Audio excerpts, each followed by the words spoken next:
บายดีพี่น้องวันนี้กำลังสิปันเขาอยู่หน้าเจ้าของเรื่องพี่น้องตอนนี้ประมาณ 3-4 โมงเนาะสีค่ำอยู่เหมือน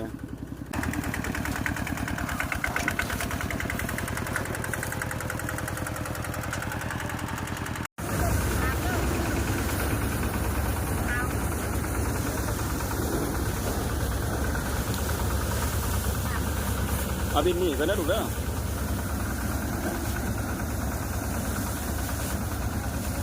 เอาบินนี่ก่อน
ผู้ดีหาซีโบเต็ม